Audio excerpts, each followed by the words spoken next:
Nabi Adam turun, itu udah kisah panjang, udah ribuan tahun kejadiannya di surga. Ternyata iblis dulu, namanya siapa? Iyas atau Azazil, dia setiap naik pangkat itu diajarkan zikir oleh Jibril dan semua malaikat. Naik ke langit 2, langit ke langit 3, suluk berkhalwat di setiap langit. Canggih nggak? Canggih. Antum belum ada yang naik ke langit kan? Maka sama iblis gampang diapa-apain. Itu sebabnya belajar zikir mesti pakai mursyid supaya enggak dimursidin setan. Wajib hukumnya. Saya saking takutnya diganggu itu, maka saya bermursyid dan mursyid saya banyak sampai sekarang. Separuh masih hidup. Dan tidak hanya satu thariqat saya belajar, banyak thariqat. Kapan boleh pindah thariqat? Kalau sudah dijazahin guru. Belum dijazahin guru yang pindah-pindah dulu. Ya, kecuali emang antum istikharah hasilnya ganti, tak apa-apa. Saya dijazahin guru saya baru kemudian belajar thariqat yang baru. Dijazahin lagi baru saya pindah ke thariqat yang baru. Kayak gitu metodenya. Ya. Jadi sampai hari ini masih kolektor zikir aurat dan wirid marifat. Ya, masih. Kalau ketemu siapa aja saya belajar, ya. Baik. Itu malaikat berapa tahun sampai ke sana? Imam Tabari saya sudah sampaikan di berbagai majelis. 18.000 berzikir berkhalwat. Berarti suluknya lebih lama, ya. Ada yang pernah zikiran 18.000 tahun? 18.000 tahun ini, bukan 18.000 kali zikir. Ada yang zikir 18.000 tahun. Baru 18 menit ngantuk, ya. Ini saya suruh zikir belum 5 menit udah hilang dia. Ya. Tapi hilangnya ruhaninya terbang. Matanya tidur, hatinya tidak tidur. Benarlah kata Nabi, ya. Nabi kan ngomong al ulama warasatul anbiya. Ulama pewaris para nabi. Nabi itu matanya tidur, hatinya tidak tidur. Siapa tahu, ya. Itu mesti diturunkan ke wali-wali. Santri-santri zikir mesti merasakan itu walaupun sekali seumur hidup. Karena itu warisannya Nabi. Mesti merasakan itu. Mata tidur tapi hati enggak.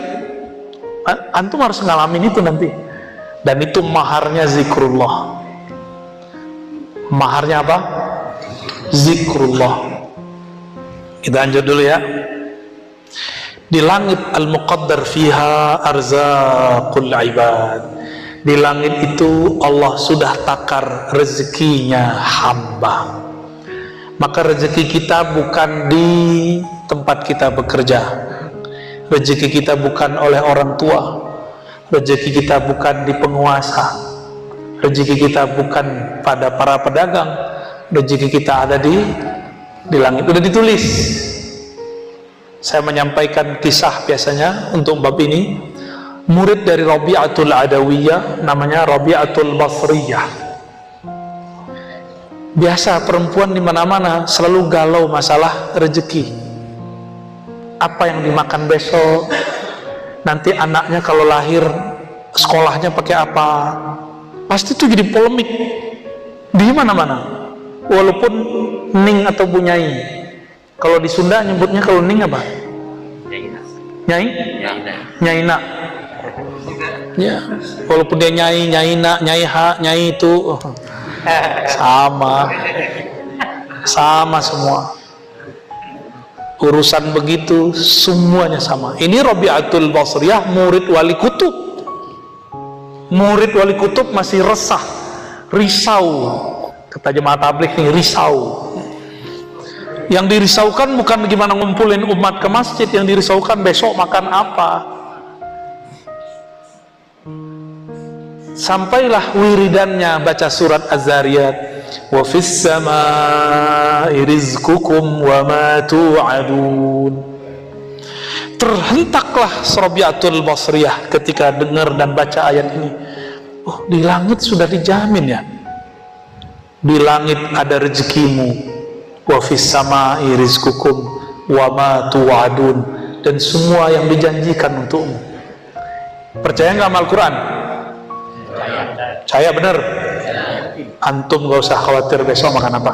Yang penting kerja, ambil asbab. Rezeki masa depan kita serahkan kepada pemilik langit dan bumi. Insya kawan saya pemilik apa namanya kalau mobil ngumpul-ngumpul banyak tuh apa namanya? Pura-pura bego ya. Showroom. Kata orang kalau lagi musim pandemi banyak yang tutup, dia malah nambah 2. Saya juga bingung ketemu dia. Kan banyak yang tutup tuh di Tanah Abang, dia malah buka. Oh, berarti Allah lagi putar-putar rezeki nih ya, diputar aja. Al-yaum nudawiluha bainan nas. Hari keberuntungan itu Allah kilir aja. Giliran dapat bersyukur berbagi, giliran gak dapat ya urut-urut dada lah. Taib. Jadi yakin kepada Al-Quran, jangan pernah meragukan rezeki dari Allah. Yang penting ambil asbabnya. Dagang-dagang, ngajar-ngajar, ngantor-ngantor, apa terserah. Yang penting harus ada asbabnya. Selevel Nabi Muhammad SAW, itu tangannya chipnya surga, fingerprint surga dia tangan Nabi. Wallahi, apa yang beliau mau lewat tangannya selesai.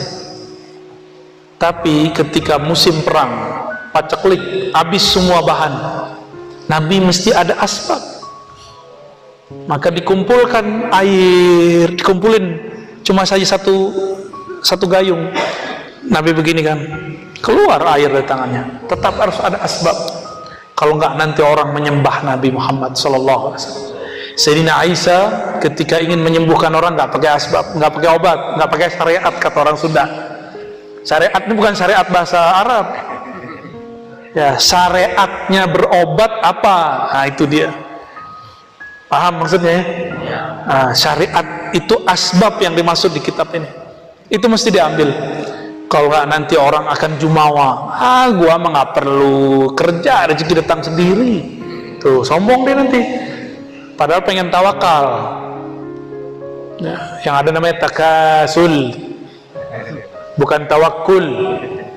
Males, bilang aja males, ya nggak usah bilang tawakal. Baik, alladzi sarrafa ayuna dzawil qulubi wal albab, yang memindah-mindahkan, yang merubah-rubah pandangan mata orang-orang yang memiliki kolbu wal albab, dan intinya kolbu. Jadi kolbu itu masih ada intinya lagi, namanya fuad. Di dalam fuad ada lagi lub, dalam lub dalamnya sir. Itu Allah yang mindahin. Allah yang mindahin, bukan guru, bukan mursyid, tapi lewat mursyid. Mesti ada, kalau nggak iblis itu yang bekerja. Ya.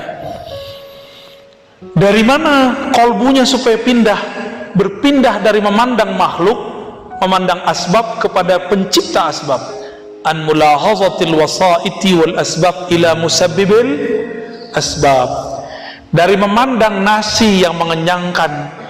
Nah, ini kalau masih mandang nasi yang mengenyangkan, berarti akidahnya belum sahih secara ahlu sunnah, tasawufnya belum tasawuf Imam Ghazali. Benar gak nih ikut Imam Ghazali? Oke. Air yang menyegarkan atau Allah yang menyegarkan? Tapi mesti minum kan? Minum dulu ya. Bismillahirrahmanirrahim.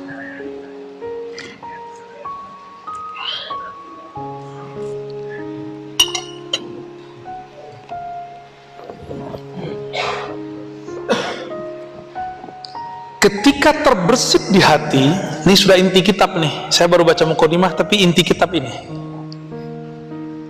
Terbersit di hati saya bahwa yang menyegarkan itu air. Maka kata Imam Ghazali dalam kitab ini, itu syirik yang tersembunyi, syirik khafi. Gimana? makan, terbersit bahwa makanan itu mengenyangkan, itu syirik khafi. Terus gimana caranya? Maka bacalah ini. Jadi orang baca Muqaddimah Imam Ghazali udah jadi wirid. Ini Muqaddimah ma'rifat, ma'rifatut tawakkul. Ini dia. Kalau orang sudah diberi ma'rifat tawakkul, bertawakal, beralih pandangnya dari nasi yang mengenyangkan kepada Allah yang menciptakan nasi. Akidah Ahlussunnah ada satu kelompok lagi namanya Mu'tazilah, jangan salah paham. Kelompok Mu'tazilah bilang Allah menitipkan rasa kenyang di nasi secara tabiat, secara hukum alam.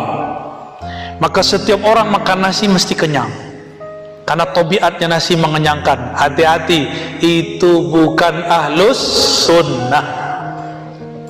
Hati ya, disebut dengan hukum tabi'i. Apa namanya?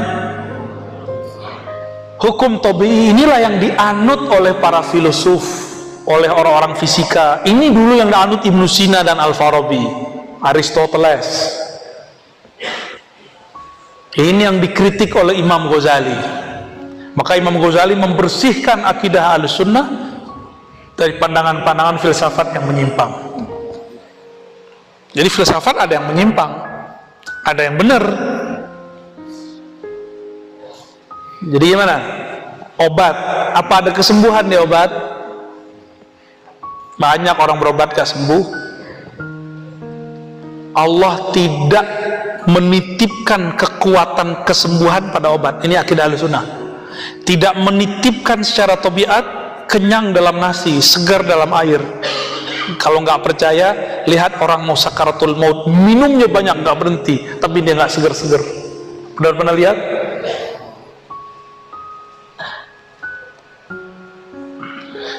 Di masa Rasulullah ada orang yang sudah membunuh banyak musuh di medan juang, tapi Nabi bilang dia masuk neraka. Sahabat nggak ada yang percaya. Itu cuma urusan air. Air satu gelas nggak dapet. Dia bilang aus, aus, aus. Orang mau datang nggak kuat dia menahan sakit dan haus karena dia menyekutukan Allah dengan air.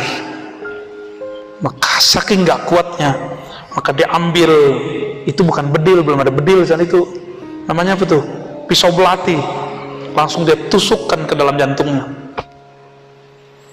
Nggak sanggup menahan luka, tidak sanggup menahan haus, karena dia menyekutukan Allah di dalam dirinya dengan air.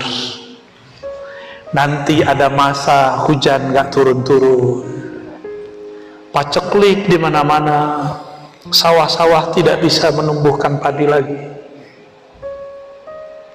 Jika kita menyekutukan Allah dengan beras, nasi, nanti datang Dajjal menciptakan beras. Dia bawa makanan, nanti kita berubah iman. Mau? Maka mulai sekarang saya mengimbau makan-makan aja. Makanya sekarang ini bukan sok-sokan, bukan, tapi tahadus bin ni'mah. Saya sudah jarang makan nasi. Lauknya masih mengurangi aja, mengurangi. Mulai hambar, makan itu mulai hambar. Kalau bukanlah karena badan ini butuh makan, saya nggak makan, kira-kira begitu.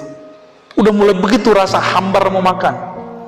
Tapi kadang-kadang balik lagi ke ahwal manusiawinya, makan lagi.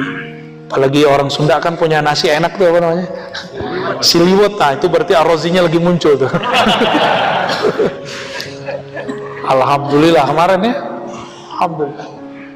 Seandainya nggak ada air, nggak ada nasi, terus ada orang bawa itu, berubah nggak keyakinan kita? Maka nanti ada masa kita kenyang tanpa makan, karena sudah mengenal siapa yang mengenyangkan.